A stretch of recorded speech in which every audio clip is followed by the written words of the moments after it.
এ নবীর উম্মতের দল,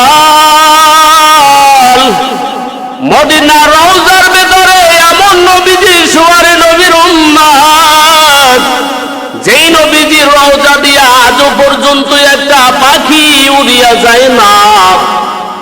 কে শিক্ষা দিল পাখিকে এখানে আমার নবী শোয়া? যেই নবীকে না বানাইলে আল্লাহ কিছু বানাইতো না। কথা জোরে কোন ঠিক কিনা? যেই নবীর বরকতে আল্লাহ সবকিছু বানাইলো, এমন একজন দয়ার নবী, মায়ার নবী ওই রওজা মুবারকের মধ্যে শোয়া। নবীজির জন্মের সময় আব্দুল মুত্তালিব কওমকে ডাক দেয়া কয়, ও কওমেরা চিন্তা করিও না, বৃষ্টি হয় না, আগামীকালকে 10টার ভেতরে বৃষ্টি হবে। কওমেরা সবাই বলা বলি করতেছে, আব্দুল মুত্তালিবের বাবার ক্ষমতা নাই বৃষ্টি দেবে। সাভারের মুসলমান উচ্চ আওয়াজে বলেন, বৃষ্টি দেওয়ার ক্ষমতা কার? আল্লাহ ছাড়া তো কেউ বৃষ্টি দিতে পারবে না। সবাই বলা বলি করিয়া কয়, আব্দুল মুত্তালিব বলছেন 10টার সময় বৃষ্টি হবে, বৃষ্টি না দিতে পারলে পুরা তার ক্ষমতা খতম হয়ে যাবে। মোতাওয়াল্লিও শেষ, মক্কার প্রেসিডেন্টগিরিও শেষ, মক্কার মধ্যে আর প্রেসিডেন্ট হইতে পারবে না। সবাই বলা বলি করিয়া ওদিয়ে নামক ফাতেমা নামক ময়দানে মুফাসসিরিনে কেরাম বলেন, লক্ষ লক্ষ মানুষের জামাত। এমন সময় আব্দুল মুত্তালিব সবে সাদেকের সময় সারাটা রাত ঘুমায় না। একবার বাইতুল্লাহর কিনারায় হাজির হয়, আর একবার আমিনার ঘরের কিনারায় যায়। ওই যে পাদ্রী বলছেন সবে সাদেকের সময় আমার নবী আসবে, আব্দুল মুত্তালিব আর ঘুমায় না। যখন সবে সাদেক হয়ে গেল, ওই সময় আব্দুল মুত্তালিব দামি একটা তোয়ালিয়া নিয়ে আমিনার ঘরের কিনারায় হাজির।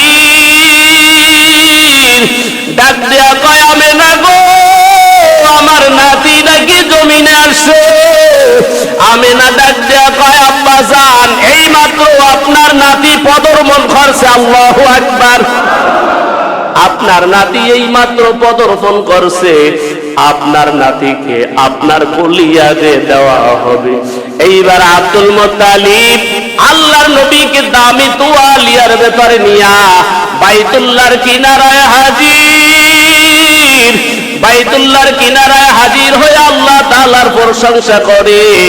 এরপরে আল্লাহর নবীকে নিয়া 10টার আগে ওদিয়ে ফাতেমা নামক ময়দানের ভেতরে হাজির হয়ে যায়। সিরাত ইবনে হিসাবের ভেতরে ঘটনাটি উল্লেখ করেছেন আল্লামা পানিপতি রহমাতুল্লাহ আলাইহি বলেন, আব্দুল মুত্তালিব যখন ওদিয়ে ফাতেমা নামক ময়দানের ভেতরে নবীকে কোলের ভেতরে নিয়ে হাজির হয়ে যায়, আল্লাহর নবীর চেহারা এত সুন্দর। আম্মা জান আয়েশা সিদ্দিকা রাদিয়াল্লাহু তাআলা আনহা বলেন, দুনিয়ার মধ্যে মানুষের একটা সূর্য আছে, যেই সূর্যটা সকাল বেলা উদিত হয় আবার বিকাল বেলা ডুবিয়া যায়। আমারও একটা সূর্য আছে, যেই সূর্যটা আমার ঘরের ভেতরে এশারের নামাজের পরে উদিত হয়। ইমামুল আউয়ালিন আল-আখিরিন বাহরে সাদকা রাহমাতাল লিল আলামিন, সদা জুদাস রাহমাতাল লিল আলামিন, মসজিদে উ সদা হামারায়ে জমিন, ওয়ামা আরসালনাকা ইল্লা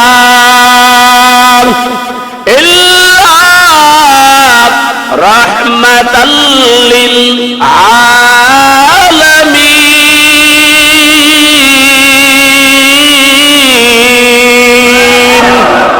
মুহাম্মদ আরবি হায়ওয়ান নবী রত্ব সোয়াব, মুহাম্মদ আরবি হায়ওয়ান নবী রত্ব সোয়াব, আল उसके पैदाइश से उजाला, आलम हुआ उसके पैदाइश से उजाला। লক্ষ লক্ষ মানুষ অদিয়ে ফাতেমা নামক ময়দানের ভেতরে হাজির। আব্দুল মুত্তালিব বলছেন 10টার ভেতরে বৃষ্টি হবে, কেমন করিয়া বৃষ্টি দিবে? হাজার হাজার মানুষ হাজির হওয়ার পর তাকায় দেখে আব্দুল মুত্তালিবের কোলের ভেতরে ছোট্ট একটা বাচ্চা। মানুষ তো আর জানে না এই বাচ্চাটাকে, মানুষ তো আর জানে না এই বাচ্চাটাই হবে এই দুনিয়ার ভেতরে সব নবীদের নবী, কুলের নবী। এই বাচ্চাটাই হবে আল্লাহ তাআলার সব থেকে প্রিয় বন্ধু। এই বাচ্চাটাই হবে বাতিলের আতঙ্ক। এই বাচ্চাটার কারণে সব বাতিল ধুলিস্টার হয়ে জমিনের মধ্যে হক প্রতিষ্ঠিত হবে। এইবার যখন বাচ্চাটা কোলের ভেতরে নিয়ে হাজির হয়ে যায়, সিরাত ইবনে হিসাবের ভেতরে লেখেন আল্লাহর নবী যখন ছোটবেলায় তার দাদা যখন দামি তোয়ালিয়ার ভেতরে নিয়ে হাজির হয়ে যায়, লক্ষ লক্ষ মানুষ তাকায় আছে। আব্দুল মুত্তালিব বলছেন 10টার সময় বৃষ্টি হবে, কেমন করিয়া বৃষ্টি হবে একটু দেখি। এইবার তাকায় দেখে বৃষ্টি হবে তো দূরের কথা, তার কোলের ভেতরে ছোট্ট একটা বাচ্চা নিয়ে হাজির হয়ে গেছে। সবাই তাকায় দেখে এত সুন্দর বাচ্চা, এত সুন্দর চেহারাওয়ালা বাচ্চার জমিনে কেউ দেখে নাই। মানুষগুলা বলা বলি করতেছেন আব্দুল মুত্তালিবের কোলে এমন একটা বাচ্চা, যেই বাচ্চাটা মনে হয় জানো আসমানের পূর্ণিমার চাঁদটা আব্দুল মুত্তালিবের কোলে চলে আসছে। মানুষগুলা বলা বলি করতেছেন, আব্দুল মুত্তালিব বলছেন 10টার সময় বৃষ্টি হবে। এইবার মানুষগুলা তাকায়া দেখে আব্দুল মুত্তালিবের দুইটা চোখ দিয়া বে পানি পড়তেছে। আব্দুল মুত্তালিব একবার আসমানের দিকে তাকায়, আর একবার আমার মায়ার নবীর চেহারার দিকে তাকায়। একবার আব্দুল মুত্তালিব আসমানের দিকে তাকায়, আর একবার আমার নবীর চেহারার দিকে তাকায়। একবার আব্দুল মুত্তালিব ডাক দিয়ে কয়, আসমানের মালিক, আমার কোলের ভেতরে কে তুমি ভালো করিয়া জানো? যেই নবীকে না বানাইলে তুমি কিছুই বানাইতা না। ও আল্লাহ, ওই নবীর উসিলা করে বৃষ্টি চাই, মক্কার মানুষগুলা বৃষ্টি চাই, বৃষ্টি দিয়া দাও। সিরাত ইবনে হিসাবের ভেতরে লেখেন এইবার আব্দুল মুত্তালিব যখন বৃষ্টির কথা বললেন নবীকে কোলের ভেতরে নিয়া, সাথে সাথে আকাশ, পুরা আকাশটা মেঘাচ্ছন্ন হয়ে যায়, পুরা আকাশটা মেঘাচ্ছন্ন হয়ে যায়। আব্দুল মুত্তালিব যখন বৃষ্টির কথা বললেন মেঘাচ্ছন্ন হওয়ার পরে এত পরিমাণ বৃষ্টি হয়েছে মানুষগুলা ঘর পর্যন্ত যাইতে পারে নাই। মানুষগুলা বলে আমাদের চাহিদার অতিরিক্ত বৃষ্টি হয়ে গেছে, যেই পরিমাণ বৃষ্টি দরকার ছিল তার থেকে বেশি বৃষ্টি হয়েছে। এইবার আমার আল্লাহ তাআলা কয়, আমার বন্ধুকে নিয়ে যখন তার দাদা বৃষ্টি চেয়েছে আল্লাহ তাআলা বৃষ্টির ব্যবস্থা করে দিয়েছে। আল্লাহর নবীকে নিয়ে ঘরের ভেতরে হাজির।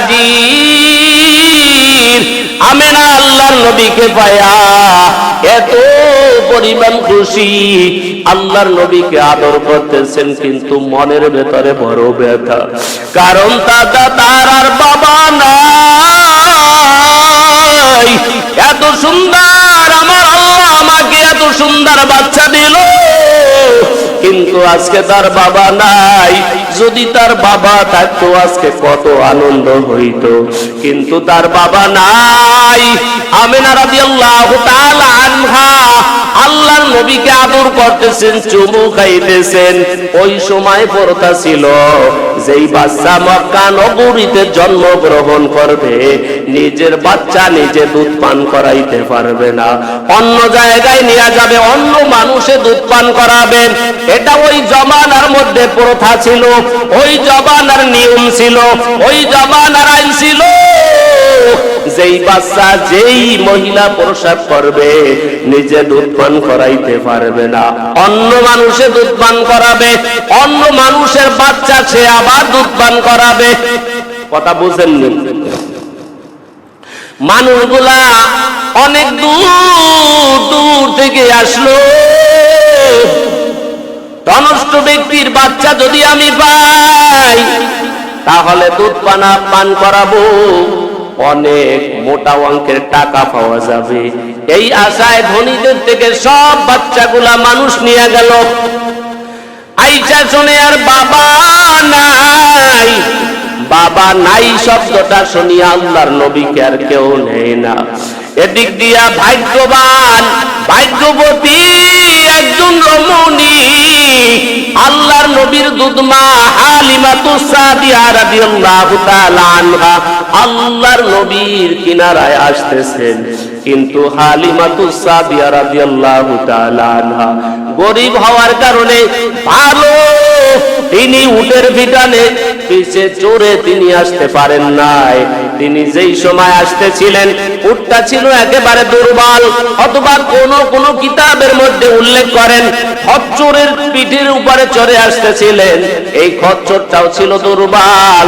যেই দুর্বল বাহনের ভেতরে চড়িয়া হালিমাতুস সাদিয়া তিনি সময় মতো আসতে পারেন নাই, দেরি হয়ে গেল।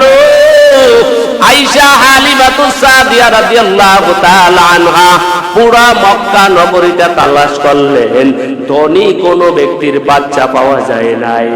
আল্লাহর নবীর কিনারায় যখন হাজির হালিমাতুস সাদিয়া রাদিয়াল্লাহু তাআলা আনহা বলেন, আল্লাহর নবীকে দেখা মাত্র দেখলাম এইটা তো মনে হয় দুনিয়ার কোনো বাচ্চা নয়, এটা মনে হয় জানো পুরা আসমানের সাতটা আল্লাহর নবীর মেয়ে, আল্লাহর নবীর আম্মা জান আমিনা রাদিয়াল্লাহু তাআলা আনহার ঘরে হালিমাতুস সাদিয়া বলেন মনে হয় জানো আমিনার ঘরে পুরা আসমানের চাঁদটা পড়ে রয়েছে। এইবার হালিমাতুস সাদিয়া রাদিয়াল্লাহু তাআলা আনহা বলেন, যাই হোক না কেন এই বাচ্চাটা আমি নিয়েই যাব, কারণ হালিমাতুস সাদিয়াও জানে না এই বাচ্চাটাই হবে আখিরি নবী,